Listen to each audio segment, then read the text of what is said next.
Apple faces backlash for the new controversial ad. Elon Musk Neuralink has malfunctioned, detaching inside the brain of the first test patient. Malaysian Airlines MH370 case has finally been solved after a decade, with reports suggesting the US government used time warp technology to vanish the plane. And more on today's episode of Things I See on Twitter. So starting off with the first story, we've got Apple have come under fire for their new ad. Now in the ad, they're revealing their newest product, the iPad, the thinnest product that they've ever made. And in the video, we can see that there's a massive hydraulic press. They're just crushing a bunch of like fucking instruments and pianos and like random objects, you know what I'm saying? And then we can see the Apple fucking iPad under it. And now people are really angry about this for no reason. Again, the internet, man. People just like to get upset and complain for literally nothing and cry and whinge about it. So Tim Cook posted the ad on Twitter, and we can see the video got 56 million views. And we can see the comments here, people saying, crushing symbols of human creativity and cultural achievements to appeal to the pro creators. Nice. Maybe for the next Apple Watch Pro, you should crush sports equipment, show a robot running faster than a man, and then turn to the camera and say, God is dead, we have killed him. The symbolism of indiscriminately crushing beautiful creative tools is an interesting choice. It's heartbreaking, uncomfortable, and egotist advertisement. And when I see this stuff, I'm ashamed to buy Apple products since 19 years. I can't relate to this video at all. It lacks any respect for creative equipment and mocks creators. So there's literally an endless amount of comments like this. People getting mad because they just destroyed some fucking instruments and objects for their ad. You know what I'm saying? And this is genuinely unbelievable to me that of everything in the world going on, there's millions of other things, important things you can complain about, but you're complaining about Apple's ad for their iPad, which you don't like. You know what I'm saying? It blows my mind. It genuinely blows my mind that people are actually upset about this when there's literal war going on, and they're mad about a fucking advertisement for an iPad. That's what you're angry about, because they crushed a few things, you know what I'm saying? And a lot of people actually pointed out that this is not the first time this is done. You have this LG phone ad from 2008 where they basically done the same thing. Now obviously 2008, social media wasn't as big as it was then. People weren't as soft as they are today in 2008. But what blows my mind even more is that Apple issued an apology. They actually apologized. Creativity is in our DNA at Apple, and it's incredibly important to us to design products that empower creatives all over the world. Our goal is to always celebrate the myriad of ways users express themselves and bring their ideas to life through iPad. We missed the mark with this video and we're sorry. So now this basically just validates all the hate that they got, you know what I'm saying? People hated for no reason. People just cried to cry. People complained to complain. And now Apple's apologizing, bro. This makes no sense to me. Like what, every time someone has a criticism, they're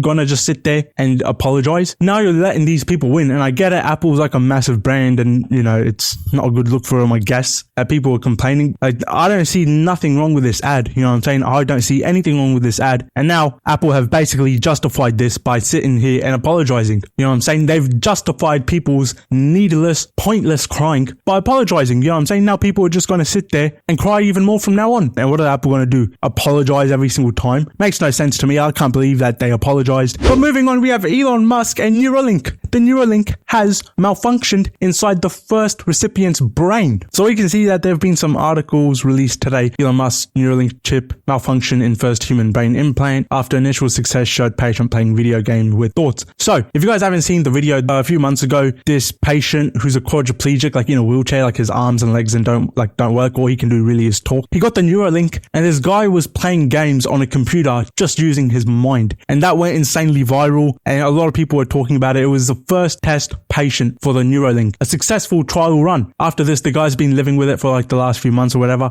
but now it has malfunctioned. It's not as big of a deal as all these news articles and mainstream media make it out to be. All that really happened was the Neuralink, like the cords that attach to the brain, they sort of like loosened or some shit like that, you know what I'm saying? Causing the strength from the cords from the Neuralink to the brain to weaken. And yeah, that's basically what happened. But obviously people are just exaggerating what happened and running with it. Neuralink's first implant partly detached from patient's brain. Some of the threads connecting the chip to the brain began to retract. So it's really not a big deal, you know what I'm saying? The guy's not dead, like he didn't turn into a robot. The chip didn't take over his brain and his whole body. And you just have mainstream media using these headlines, exaggerating, trying to make Elon Musk and certain people look worse than they really are. All these news articles sitting here acting like fucking something big happened. The chip malfunctioned. I don't get it, man. I don't get it. Listen, man, when you're innovating, when you're doing shit like that, like you're bound to have setbacks, you know what I'm saying? You're bound to have setbacks when you're doing something that's never been done done before. It's not going to go perfect the first time. But moving on, Malaysian Airlines has finally been solved. After a decade, the Malaysian Airlines flight MH370, I'm sure everyone already knows this, mysteriously disappeared. And no one really knows where it went. There was a massive investigation that went on. But now it's finally been solved. So you had this tweet here from Ashton Forbes along with a video. I'm not going to read this fucking whole thing. It's literally an essay. So basically the plane was carrying a lot of batteries which caught on fire, and this caused the plane to lose power and go silent, and they couldn't land the plane because of all the extra weight they were carrying. And then they tried to do an emergency landing on the water as well, and this is backed up by people on an oil rig and fishermen nearby who saw the plane like descending, trying to land, and smoke and shit and fire coming out of the plane. So we have these testimonies backing this up. But where it takes a turn is when this guy claims that the US government was involved in the disappearance of the plane. He suggests that the US government used time warp technology to make the plane vanish and just completely disappear. Now the plane was reportedly carrying 487 pounds of lithium ion batteries and possibly some sensitive electronics or defense related materials, and people were speculating that this is the reason why the US was interested in the plane or whatever, you know what I'm saying, and how the US government had secret time warp technology that helped with the disappearance of the plane. Now this sounds ridiculous, you know what I'm saying? This sounds crazy, like some crazy conspiracy theory. We know a lot of those have been proven right, but there's also video. You can see the plane flying with smoke coming out of it, and then it just vanishes and disappears. Soon after, the videos begin. They show smoke coming out of the back of the plane consistent with the fire.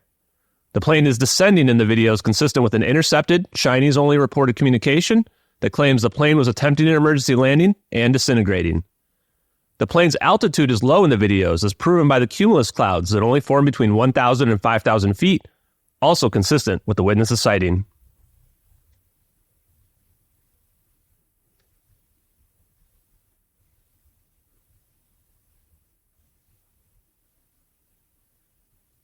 So we can see in the video now, obviously I don't know how real this video is, and as far as I've looked into it, like this is an actual legitimate like theory that a lot of people think, you know what I'm saying? And the only like evidence that we don't have to support this is the fact that we haven't seen any of this fucking time warp technology. But there's a lot of shit that governments hide, you know what I'm saying? There's a lot of shit that governments hide. I don't know if I can fully believe this. Nowadays you have to be skeptical and question everything. I'm not writing it off completely. I'm not going to sit here and say this is crazy, this could never happen. A lot of what's written here in this article has been proven and backed up to be true. But yeah, man, I never thought it would be like some time warp that helped disappear the thing, and I don't even know how much I can believe this, you know what I'm saying? But you know, it's no surprise to me. The governments and shit, they do lie, they hide a lot of things. Who knows, man? Who knows? Only time will tell, you know what I'm saying? All this shit gets proven right with time. Moving on, New York City is under attack. So a few months ago, New York City made headlines because there were random people, men, just walking around and just punching women in the face, you know what I'm saying? And then the women that got punched in the face would like make TikToks, and they went insanely viral, and a lot of people were reporting on it. And now this is continuing, but this time instead of punches, they're fucking strangling, you know, so I don't even know. This shit is crazy. So this video I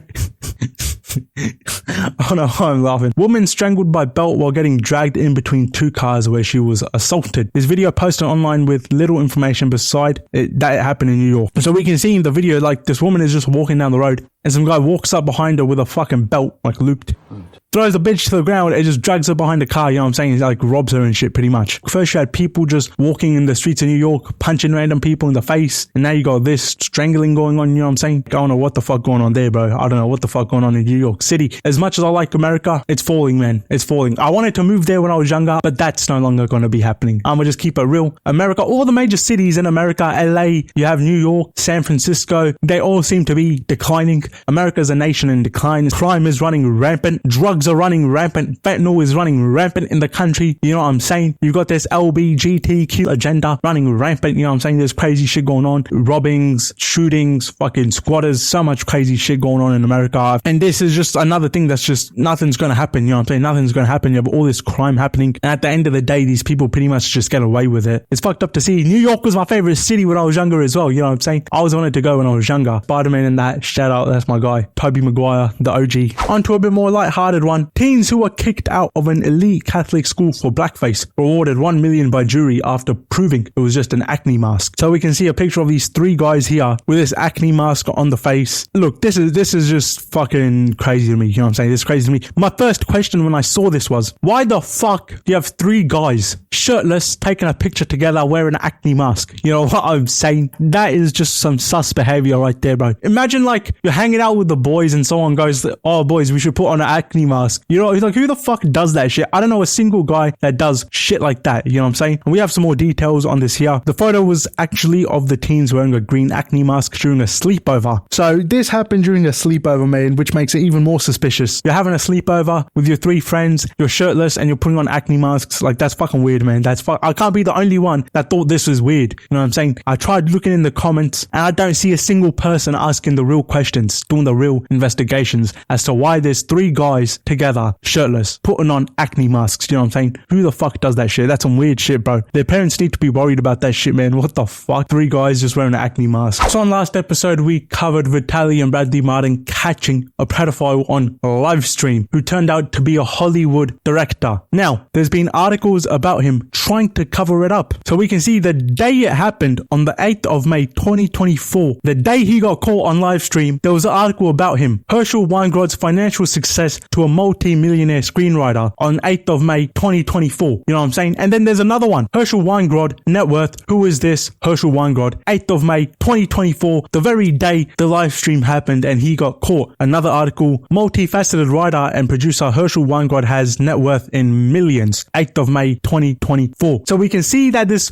Hollywood director, alright, he got caught being a pedo on live stream by Bradley Martin and Vitaly. And then there's good articles written about him on the same day on Google. Is that not ridiculous? This just shows that Google is literally bullshit, man. They don't show you the truth. They just cover it up. Why are there good articles about him being published on the day he got caught trying to meet up a 15-year-old? You know what I'm saying? Is that not mad? Google is a scam. Google is a lie. You can't even believe Google. You know what I'm saying? That's ridiculous. These Hollywood elite directors, they can literally get away with crime. And even more crazy, that a day later, Belmont Filmhouse produced this article here. Following recent headline, YouTuber Bradley Martin's kids have become a major concern among his fans. So you're telling me the place that was writing good articles about my man Herschel, you know what I'm saying, the day he got caught being a pedo, but then Bradley, the good guy who caught the bad guy, they're writing bad articles about him. This is, bro, if you do not believe after seeing this how much of a scam and a lie everything you see is, I don't know what will make you realize, bro. See how insane this is? Negative articles being written about Bradley Martin. This is ridiculous, bro. And it's like no one believes this shit, you know what I'm saying? I wonder why the media is trying to hide this. Disgusting. Pay attention and mark which companies are covering for him. You know, no one believes this shit. No one believes this shit. At least that's good to see. But this is crazy, man. In Hollywood is literally like everything is it's all corrupt, man. It's all corrupt. They don't show you the truth. They only show you the shit that they want you to see, you know what I'm saying? But anyway, man, that's it for today's episode. Watch the other ones on the screen, you know what I'm saying? Fuck off.